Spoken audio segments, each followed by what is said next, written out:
And tell us your career story. How did you go from comm to your career today? So I actually was a Dyson grad, but I was a comm minor. My career path went right after graduation, working for what is now Accenture. It was Anderson Consulting back then. Then I worked for Deloitte Consulting. I then became the head of sales for a company called Organic, which was in the internet age when the dot-com boom had kind of hit. I then left Organic and actually went to work on Wall Street. I was doing a lot of work in financial services, and I worked for Merrill Lynch. And then what was Bank of America Merrill Lynch for over 12 years before I started my own company, Thrive, in 2014. I guess it's now 6 years ago. Wow. And what I'm focused on is working with the most amazing businesses, leaders, and brands and help them thrive through the power of connecting.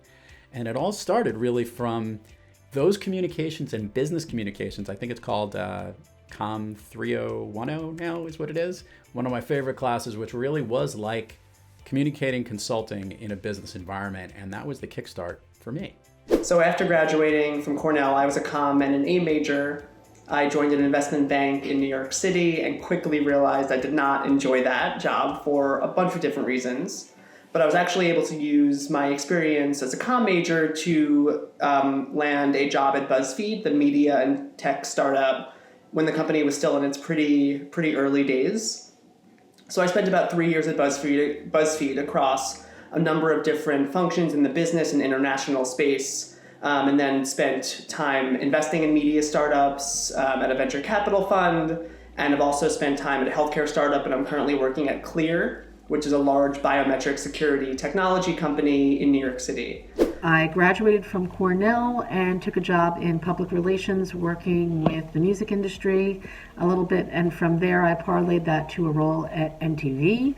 I stayed with MTV Networks and Viacom for about 15 years. I worked at MTV, VH1, and CBS Radio, almost always on the brand side, kind of creating brands out of their content and their personalities. At CBS Radio, I transitioned into more of a ad sales marketing, ad-supported promotion role. At AMC Networks, at AMC Television, where I helped them launch Mad Men and The Walking Dead and Breaking Bad to the advertising community. And so I ran their ad sales marketing, and I ran their branded content marketing, where we partnered large global brands with some of the intellectual property that we had at the network, and we did custom creative and commercials and content for those brands.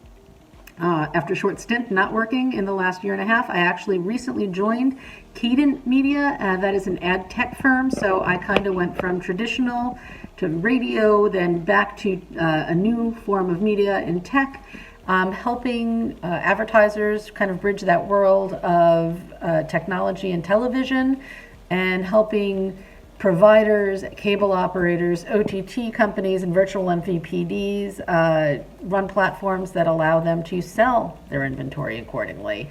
And it's kind of cool and different job, and I'm really enjoying it. Is there anything I would have done differently as an undergrad at Cornell? Honestly, I don't think so. I was lucky enough to have a great trajectory and a great time at Cornell. Honestly, one of the professors there changed my life, both at Cornell and post-graduation. That professor was Professor Sahara Byrne. I remember it clear as day. I was sitting in her media communication course, and the first day of class, she was talking about how she was from California, how she worked out in California. And I thought, man, like, I need to get in with her. She knows where I'm from. We may have things in common. I really want to make a connection. At Cornell, I was Professor Byrne's teaching assistant for the media communication course the following year.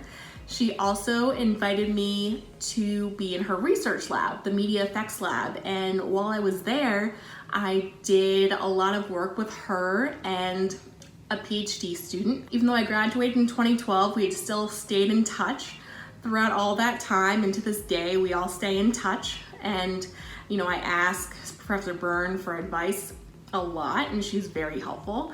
To take as many different kinds of classes as you possibly can. You can't imagine the power of a place like Cornell and its effect on both you from a knowledge base and those on the outside, for you to be able to talk about the breadth and depth of the education that you have, because it will tell employers that you know how to solve problems, you know how to listen, you know how to synthesize across a wide array of subjects. I would have taken probably a few more business classes, and I would have taken more advantage of the people that came to campus to speak to us as students. So if you ever hear that I'm coming, or somebody you're interested in is doing a coffee talk, you should definitely take advantage of that and go see them. And I would say sometimes the classes that aren't that interesting are kind of really important to have in your back pocket down the road. But I really wouldn't change much. I actually had a very positive educational experience at Cornell. Like I said earlier, I had a great running the comms department, and I did a lot of TAing there, but I also had an opportunity to take some courses in the art school, which were really culture-based, which really shaped my work experience and the things I went on to do. So both combined were really very good opportunities for me, and I was very happy with my time at Cornell. I'll say this, because I took so many business and communications classes, I highly recommend taking more classes that are outside of your regular level of interest. I took a couple of history classes, even an art history class before I graduated, and I really wish I took more of them. I found not just the topic, but things that were outside of my regular realm, because I was so focused on making sure I delivered well in my major, but the learning experience is always more fun. So if there was one thing as a student, I would say, is take classes in all the different colleges that Cornell has to offer. You'll connect to other people, but you'll also broaden yourself. And that is one thing that I do miss, because I remembered as a senior, having taken a bunch of those classes, I was like, man, I wish I could have done this earlier. So try to do that if you can. I think that would be really valuable to you. How could I turn an internship into a full-time offer? I believe that in order to turn an internship into a full-time offer, is you have to really demonstrate your curiosity and your interest, and applying who you are, your DNA, your creative DNA, that's what's within you. And I don't define creativity meaning like great at art or you can light a set. I mean somebody who, thinks in a way that challenges what's currently being done. And I think interns specifically, youth is rewarded in certain industries, and I think interns can get a seat at the table in a brainstorm. You're very valuable, your ideas are very valuable, and I think that's worth presenting. I don't think it needs to be something where you say this has to be the way it is, but your ideas have value, and I think don't be timid. Share those ideas with your boss or your supervisor, and not with no expectation of getting a job out of that, and your value will be seen. I think it's really simple. If you have an internship, whether remote on Zoom or in person, treat every day like it's a job interview. Cross every T and every I, meet as many people as you can, and give them a reason to think that they can't survive without you. I know it sounds simple, but if you do that every day, you'll land a job offer or be considered highly for one. Whatever internship you're working on, if it's a remote internship, which is odds are what you're doing today in COVID-19, I would highly recommend in the beginning of the internship, understanding what the full-time positions were like, and let it be known that you are interested in taking on an opportunity where you are interested in being a full-time employee there. Make sure that's known, that that's part of the purpose. It's not just to learn, hey, I really would love the opportunity to get a job here. Start off with that. And I also think, don't just focus on your one internship, on the one role or the one person you're working on. Make sure you make the rounds and connect with as many different people in the company. And that could even be doing virtual coffees or just chat with people if you're not physically in your internship right now. But if you are on site, on location, which hopefully we all will be soon, you have a chance to meet as many different people, because it isn't just one group that's deciding how an intern gets a full-time offer. It's, are you part of that whole organization in the company? And go as high up as you can. Meet with the leaders, the CEO, the founder if possible. That's what great companies are about. great people throughout the organization. So connect with as many of those as possible. And it really boils down to attitude, and something as simple as having a positive attitude, willing to go the extra mile, and just generally being someone who people want to work with and be around. I think, not to belittle interns too much, but no one expects you to come in on your first day and know a whole lot, and no one's going to give you the keys to the business and say, run with it. What people generally do expect is you to have a willingness to learn, a positive attitude, and as I mentioned, being someone who is excited to be there and pleasant to be around. And that attitude factor is really kind of the biggest differentiating factor that I've seen in interns that I've worked with, in terms of who has been able to convert an internship rather, into a full-time offer. When was the last time I saw something like COVID-19 or a recession, and how did that impact, what advice do I have? So nobody's ever seen anything like COVID, but there have been many times where the markets have been bad. Most recently in television, I made reference to before, there were tons and tons of cutbacks of some very senior people who had spent their careers in the industry. Twofold. One, because technology was kind of taken over. So always stay up to date on what's happening to make yourself valuable. And two, because we've been around so long, we were kind of expensive. So I would say learnings from that are to always be learning. Don't be complacent. Complacency is the kiss of death in any situation, whether it be job-oriented or education-oriented. Well, I was in business both during the dot-com crash in 2000 and the recession in 2008. So those are both pretty seismic, pretty sizable events on that hit the U.S. economy, the global economy. The lessons from those times is that things eventually do get better. That hiring does pick back up. In both cases, the economy came back much stronger after those incidents than it was before. And that will probably happen now. It may not feel like it because it seems like a fairly traumatic time right now. But it will. Things will recover. Things will get better. I think those are two of the most significant lessons from 2000 and 2008.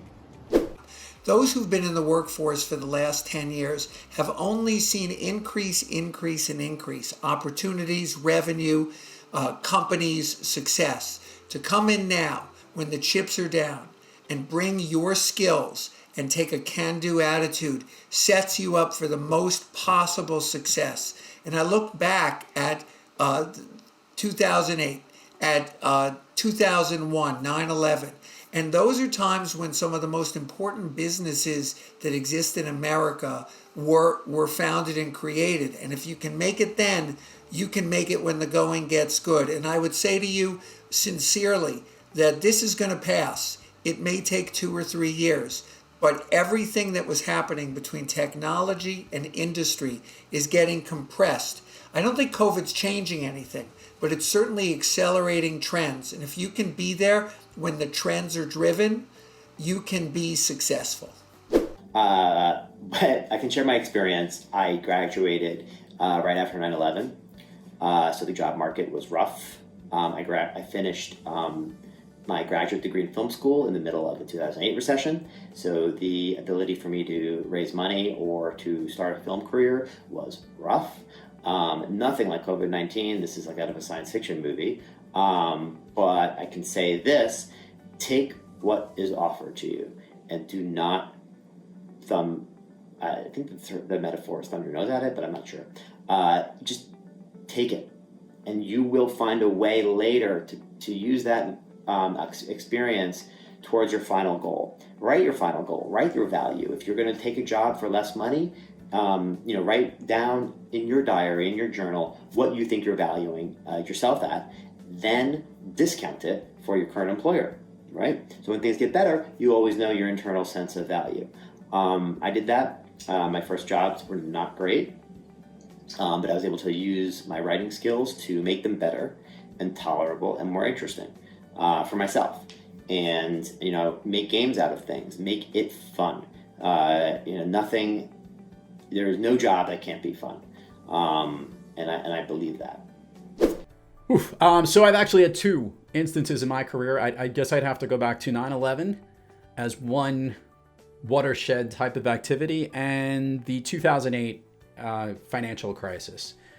And I think what it did do was it changed the way people went. Maybe even there was such a push to go to Wall Street, which I was actually working on at the time, and recruiting at places like Cornell. We were actively recruiting there. We saw a tremendous shift for people who did not want to be involved with Wall Street and wanted to go towards technology. So it actually made the financial services firms change a lot of the way that they recruited and the types of people that they were looking for, because they wanted to make sure, like getting new tech folks to come in. I will say this, that it wasn't just business majors that we looked at afterwards. We were very interested in getting that well-rounded approach. That definitely shifted from Wall Street. But what I'll also say, the bigger shift was really knowing that things could change at any moment, and the importance of having great quality people that are flexible, which is what Cornellians are great at. How should graduating seniors navigate networking, job applications, and internship during the coronavirus and potentially recession? Patience. I have two schools of thought here.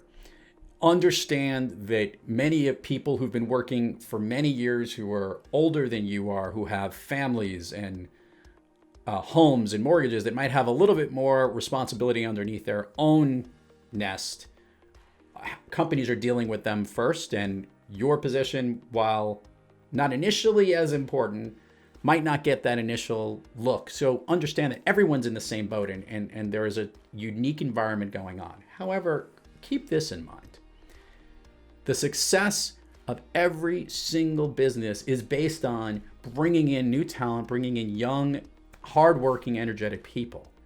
So while maybe the limited number of opportunities are there, what you can do is find opportunities where you can potentially learn in a different space. If you were focused on, I want to only work in a communications industry, but maybe now my communication skills can be shifted to another area. Be flexible, but also remember that this will come back.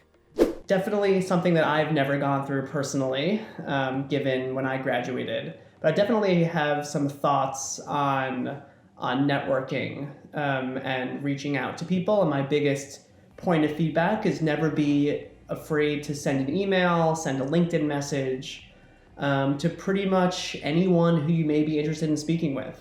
One of the big kind of tactics that I used when I was looking for a job out of Cornell, and even since then, is I will go on to LinkedIn, I'll find someone at a company that I'm interested in. Ideally, they're a Cornell graduate, and that'll generally be my first choice. Or if not, if I can't find anyone from Cornell, I'll find someone else, and I'll send them an email or I'll send them a LinkedIn message.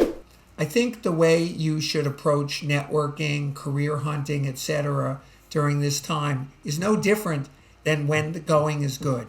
I think it all comes down to, are you organized? Do you have a go-to-market message? Do you have a succinct message of the value you can bring to your future employer? And are you regimented about it? Do you create a spreadsheet? I need to see these people, these companies, these industries, and then work that spreadsheet. For me, I had a little bit of time between my current role and my role before. And what I did was I set a target. How many meetings am I going to have a week? And by 3 months into it, I was exceeding my weekly numbers daily. And then what happens is you put yourself in a variety of situations. You don't know when that job's going to happen. So take every meeting seriously, treat everyone nicely, and be very focused on what you can bring them, not what they can do for you. So my best advice for you right now during this time is to network as much as possible. Talk to the department folks that are there to guide you in terms of career counseling, and see if they hook you up with some alumni. I do it often. I talk to students all the time. Many of my peers do, so everybody shouldn't call me, but some of you can.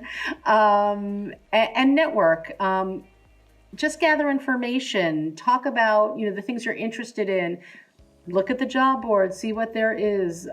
Sometimes you may have to, be willing to not do exactly your dream job, like I mentioned earlier, but, take the right job for you. In terms of networking, use LinkedIn, search by company, search by alumni. Now that you're going to be an alumni, you actually have access, I believe, to the Cornell Alumni Network. Use it.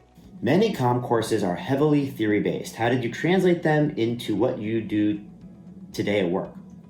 Anything you particularly appreciated from classes at Cornell?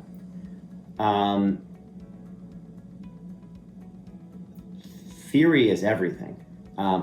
If you want to learn about how to be an editor and work at Vox, you can do that on Lynda online and take a course and be, an expert probably within 15 hours.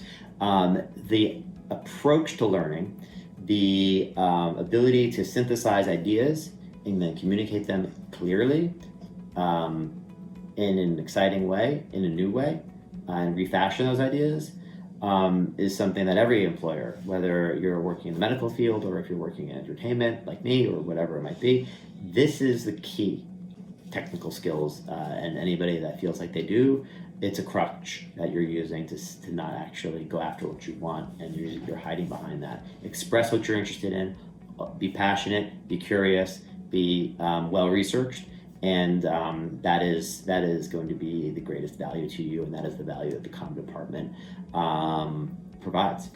The main thing I appreciated from Cornell was that even though the classes are theory-based, they really teach you how to think. They're not teaching you what to think, you're obviously forming your own opinions, but they really teach you different methods and really help you analyze different subjects. Yes, you won't necessarily remember the person who came up with the theory or the name of the theory, but clear as day, I remember Poppy's class and working in groups and how different physical appearances can shape people's judgment of you. And we had a really fun project in that class, and I remember it to this day. Sahara taught me about media communication and persuasion, and that's a big part of PR, is being able to persuade people and being able to really get your products out there. Whether I'm trying to persuade an audience to read the magazine, whether I'm trying to persuade a reporter to write about a big initiative that's happening with People magazine.